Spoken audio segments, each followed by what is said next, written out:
Bahan nama maupun format dari organisasi masyarakat manapun ya, termasuk FPI, itu diperkenankan saja asalkan ada persyaratan-persyaratan yang imperatif yang harus diikuti oleh semua organisasi masyarakat. Itu kan sudah ditentukan di dalam Undang-Undang Ormas nomor 16 tahun 2017 ya. Jadi sepanjang persyaratan-persyaratan mengenai status hukum dari ormas itu tidak dipenuhi, persyaratan mengenai kegiatan dan aktivitas baik visi dan misi dari ormas itu bertentangan dengan hukum, khususnya Undang-Undang Ormas maupun konstitusi yang sudah menjadi pegangan bangsa dan rakyat Indonesia, ya negara mempunyai kewenangan penuh untuk menolak, bahkan melakukan pelarangan terhadap ormas-ormas yang nama dan formatnya baru yang tidak memenuhi persyaratan itu, yang bertentangan dengan konstitusi dan undang-undang ormas. Itu wajar sekali. Itu kan yang dinamakan precautionary measures.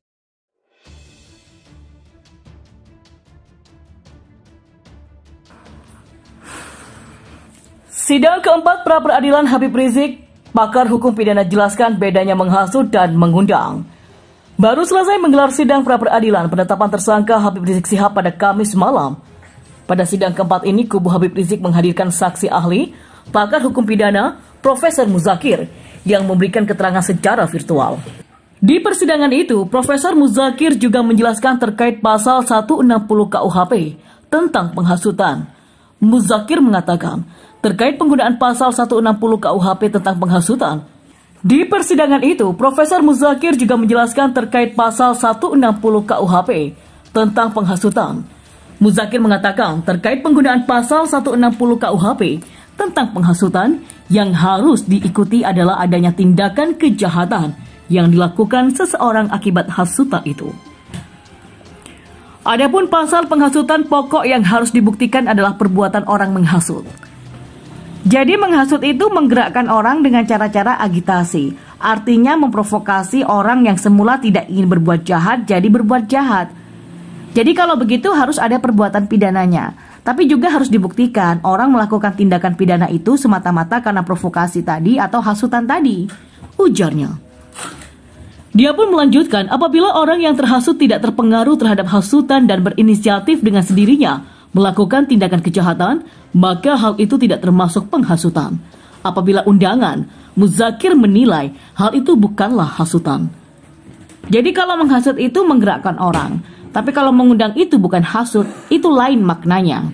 Sama halnya dengan atasan polisi memerintah, itu perintah bukan menghasut. Jadi kalau ada orang bilang silahkan datang kemari, itu namanya mengajak orang, berbeda dengan hasutan, bebernya. Kuasa hukum Habib Rizik menghadirkan saksi ahli hukum pidana dari Universitas Islam Indonesia Yogyakarta, Muzakir, dalam sidang pra-peradilan di Pengadilan Negeri Jakarta Selatan pada Kamis kemarin. Ia memberikan keterangannya lewat aplikasi Zoom. Salah satu yang ditanyakan kepada Muzakir adalah soal ajakan Rizik untuk datang ke acara pernikahan dan Maulid Nabi di Petamburan. Ajakan itu disampaikan Rizik saat hadir di Maulid Nabi Majelis Taklim Al-Afaf di Tebet, Jakarta Selatan, sehari sebelum acara di Petamburan. Ajakan tersebut jadi salah satu alasan penerapan pasal 160 KUHP oleh penyidik Polda Metro Jaya. Penyidik menganggap hal itu sebagai hasutan. Semula pertanyaan akan diajukan oleh kuasa hukum Rizik, namun pihak kepolisian keberatan. Hingga Hakim Tunggal Ahmad Sahyuti akhirnya mengambil alih pertanyaan tersebut. Menurut pendapat ahli, apakah dengan adanya undangan ada datang ke acara Maulid Nabi tetapi sekaligus ada acara pernikahan? Itu orang datang secara tanpa diundang, apakah itu termasuk menghasut? Tanya Hakim Ahmad. Muzakir lalu menjelaskan undangan itu berbeda dengan menghasut. Saat seseorang mengundang orang lain untuk datang ke suatu acara, di sana tidak ada unsur yang menimbulkan keresahan. Menghasut itu harus mengandung unsur agitasi atau menimbulkan keresahan, sehingga memancing emosi orang untuk berbuat sesuatu. Nah, itu satu tadi melakukan perbuatan pidana, menentang kekerasan dan sebagainya. Jelas Muzakir. Sementara orang yang datang karena diundang, Muzakir menyampaikan tidak termasuk tindakan pidana. Menurutnya, undangan itu dalam bahasa sehari-hari dianggap sebagai formalitas saja. Perkara datang atau tidak itu kan gak ada persensi, gak ada kewajiban, gak ada apa-apa, dan gak ada juga agitasi untuk datanglah ke sini tanpa ada pakai masker dan tidak perlu cuci tangan. Tidak, ini kan gak ada seperti itu, kata Muzakir. Muzakir mengklasifikasikan pernyataan hakim sebagai undangan karena tidak ada unsur agitasinya, seperti yang ia jelaskan. Dengan begitu, ia tidak bisa disebut dengan menghasut. Jadi menurut ahli, kata-kata tadi itu mengundang, bukan menghasut untuk melakukan tindak pidana, kata Muzakir. Pengacara ungkap bukti penetapan tersangka Habib Rizik tidak sah secara hukum. Tim kuasa hukum Habib Rizik Syihab telah menyerahkan sebanyak 40 bukti ke Majelis Hakim Pengadilan Negeri Jakarta Selatan dalam sidang gugatan pra-peradilan yang digelar pada Rabu 6 Desember kemarin. Puluhan bukti yang diserahkan itu berkaitan dengan penetapan tersangka Habib Rizik yang dianggap tidak sah secara hukum. Pengacara Habib Rizik Syihab Aziz Yanuar membeberkan salah satu bukti yang menguatkan bahwa penetapan tersangka terhadap kliennya itu tidak sah secara hukum. Salah satunya karena adanya ketidakjelasan antara pasal-pasal dalam proses penyelidikan dan penyidikan. Adanya kekaburan pasal antara penyelidikan dan penyidikan perkara. Bahwa terdapat kekaburan atau ketidaksinkronan pasal-pasal antara penyelidikan dan penyidikan perkara pemohon atau klien kami, ujar Aziz. Selain itu, kata Aziz, tidak ada kelengkapan bukti material dalam pasal 160 KUHP yang digunakan penyidik Polda Metro Jaya untuk menahan pentolan FPI tersebut. Padahal, sambung Aziz, penyidik wajib mengantongi bukti material untuk mentersangkakan Habib Rizik dengan pasal 160 KUHP.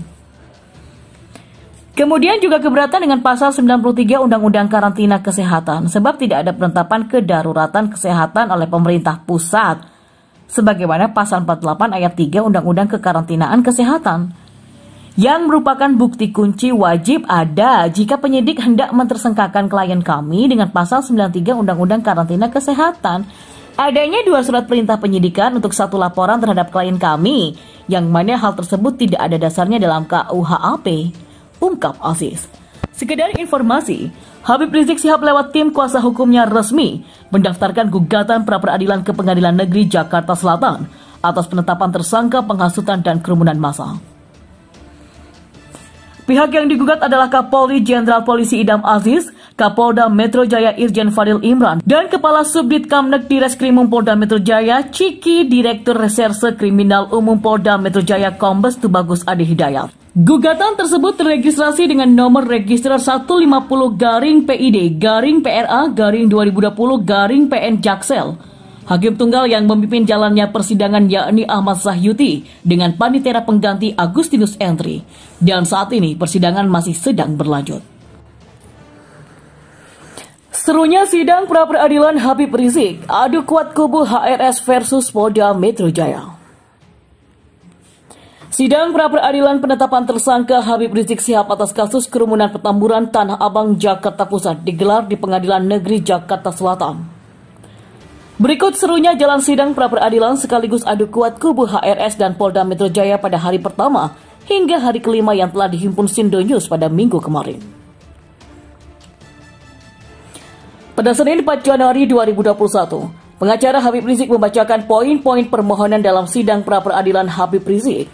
Pengacara Habib Rizik M. Kamil Pasha mengatakan ada sejumlah alasan permohonan pra-peradilan, misalnya tentang kekaburan penyelidikan dan penyidikan dalam kasus kerumunan di Petamburan, lantaran dalam hajatan Syarifan Najwa Shihab, pihak pemohon dan keluarga hanya membuat undangan terbatas dan tak lebih dari 17 undangan. Kemudian tentang lokus deliktinya, juga pada tahap penyelidikan disebutkan Jalan Paksi Petamburan 3 Tanah Abang, Jakarta Pusat, sedangkan saat penyidikan disebutkan berbeda, yakni di Jalan Tebet Utara, Tebet, Jakarta Selatan.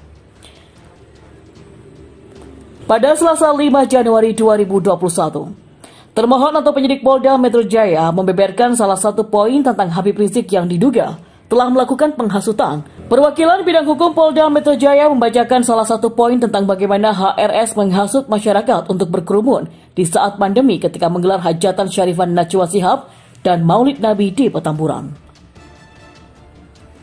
Saudara Habib Muhammad Rizik Syihab mengajak masyarakat untuk datang ramai-ramai ke upacara pernikahan anaknya Syarifah Najwa Shihab pada Sabtu 14 November 2020 lalu di Jalan KS Tubun, Petamburan, Tanah Abang, Jakarta Pusat.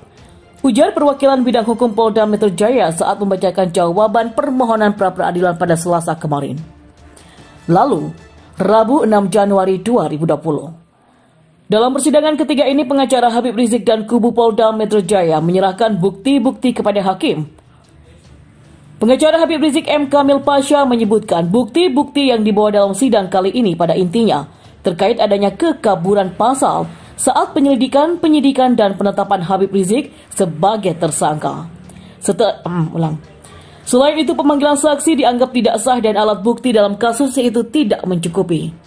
Sementara Kabid Hukum Polda Metro Jaya, Kombes Polisi Hengki, tidak merinci bukti-bukti apa saja yang diserahkan termohon kepada Hakim Pengadilan Negeri Jakarta Selatan. Dia hanya menyebutkan kalau bukti-buktinya itu banyak dan sudah masuk ke materi sehingga tidak bisa dibeberkan. Kamis 7 Januari 2021. Sidang pra-peradilan dengan agenda mendengarkan saksi ahli dan saksi fakta dari kubu Habib Rizik di antaranya mendatangkan saksi fakta mantan Ketua RT 0101 Petamburan, Abdul Khadir. Menurut dia, saat Maulid Nabi banyak polisi, TNI, Dishub, dan Satpol PP berdasarkan seragam dinas yang dipakai aparat itu. Apalagi lokasinya dekat dengan Makobrimob dan aparat itu tampak tengah mengamankan serta menikmati kegiatan Maulid Nabi tersebut. Pada Jumat 8 Januari 2021, sidang pra-peradilan dengan agenda mendengarkan saksi ahli dari kubu Polda Metro Jaya. Di antaranya adalah ahli bahasa dari Universitas Nasional, Profesor Wahyu Wibowo. Wahyu yang dihadirkan termohon menyebutkan undangan menghadiri Maulid Nabi di Petamburan dalam komunikasi massa termasuk penghasutan. Menurut Guru Besar Universitas Nasional itu, dasar penghasutan dari konteks bahasa adalah orang yang hadir berbondong-bondong di acara tersebut. Penghasutan berdasarkan orang yang berbondong-bondong datang. Mengundang orang membuat orang jadi datang karena ada aturan tidak boleh berkerumun, jadi itu adalah sama dengan menghasut, tegasnya.